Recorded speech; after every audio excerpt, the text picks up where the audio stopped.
रोशन को भी मानू ने विदेश पढ़ने भेज दिया ताकि गांव के माहौल से दूर अच्छे से पढ़ सके। वहीं संगीता अकेली पड़ गई और मेहनत से पढ़ने लगी। समय के साथ सभी बड़े हो गए। आज रोशन गांव लौट रहा है। उसने पढ़ाई तो विदेश में की, मगर उन 10 सालों में वो संगीता को कभी भी अपने यादों से हटने नहीं दिया। इधर संगीता भी बड़ी हो गई थी। अपने माता आशा, पिता सुखी के कामों में हाथ बटाते हुए अपनी पढ़ाई जारी रखी और वो भी रोशन को याद करती रहती थी। रोशन अपने सिंहपुर स्टेशन पर उतरा। उसे लेने के लिए मानू ने अपने ड्राइवर रामदास को भेजा। रामदास रोशन को देखते ही बोला, आइए बाबू, स्वागत है। वहीं स्टेशन से निकलते ही तेज तूफान और गर्जन के साथ बारिश शुरू हो गई। स्टेशन से गांव के रास्ते में एक जंगल आता था, जिसमें रोशन के बगीचों के साथ उसके पुरखों की एक हवेली भी थी। रोशन रामदास को कहा, वहां ले चलो, कुछ देर वहीं रुकते हैं, फिर तूफान थम जाए तो फिर आगे बढ़ेंगे। पर रामदास वहां जाने से साफ मना कर दिया और रोशन को भी मना किया। उस हवेली में भूत रहते हैं, इसीलिए हम वहां नहीं जाएंगे। रामदास बोला, क्या अंकल, आजकल के ज़माने में ये सब बात पे यकीन करते हो? रोशन बोला। रोशन के जोर देने पे रामदास डरते हुए रोशन को हवेली लेके गया।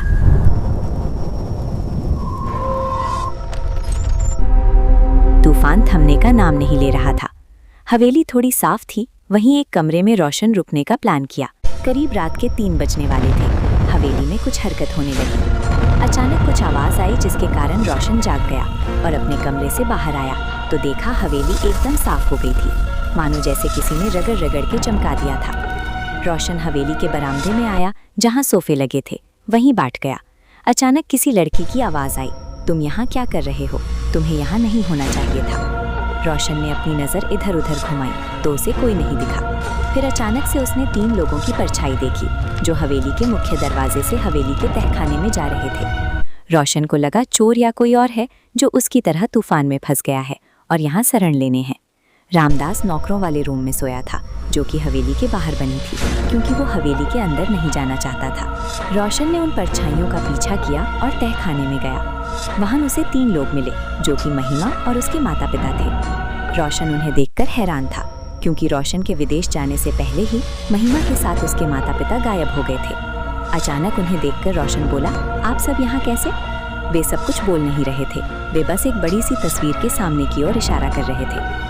कुछ देर बाद महिमा बोली, आपको तस्वीर के पीछे कुछ मिलेगा, आप सुबह देख लेना, अभी आप जाके सो जाइए। फिर रोशन बोला, क्यों, अभी क्यों नहीं? चलो देखते हैं क्या है तस्वीर के पीछे।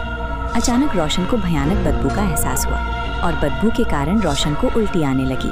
महिमा उसे बरामदे में लेके आई और बोली, मैं आप पर भरोसा कर सकती हूँ, क्योंकि आपने हमारी कई बार मदद की है। क्यों नहीं करूँगा, आखिर मैं तुम्हें अपना मानता हूँ, अपना हिस्सा समझता हूँ। रोशन बोला, अपना का क्या मतलब है आपका? महिमा बोली, तुम नहीं जानती, मगर आज मैं तुम्हें कुछ बताता हूँ।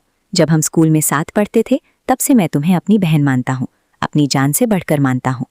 तुम लोगों के गायब होने पर मैंने तुम्हें कहाँ कहाँ नहीं ढूंढा। मेरी अपनी कोई बहन नहीं, इसीलिए तुम्हें ये अपनी बहन मानता हूँ। और हाँ, कब से तुम्हारे मुंह से भैया सुनना चाहता हूँ। रोशन बोला। महिमा वहीं भावुक हो गई और बोली, ठीक भैया, मगर मेरी एक शर्त है कि आप मेरा हमेशा साथ देंगे। तब ये भी कोई कहने वाली बात है मेरी प्यारी गुड़िया, आज से मैं हमेशा तुम्हारे साथ हूँ। ठीक है, अब सो जाओ, रात बहुत हो गई है। रोशन बोला। महिमा ने एक लॉकेट रोशन को दिया और बोली, ये आप रखो, मैं आपके पास ही रहूंगी। रोशन अपनी बहन का पहला तोहफा समझ के रख लिया और महिमा को गले से लगाया। गले लगते हुए उसे अजीब सी खुशबू महसूस हुई और महिमा का शरीर बहुत ज़्यादा ठंडा लगा। इतना ठंडा बदन, तबीयत खराब है क्या? रोशन बोला। नहीं, बारिश में भीग गई थी इसीलिए। महिमा बोली। ठीक है, आराम करो, सुबह गांव चलेंगे। रात को सभी ने आराम किया। सुबह हुई। रामदास गाड़ी में सामान रख रहा था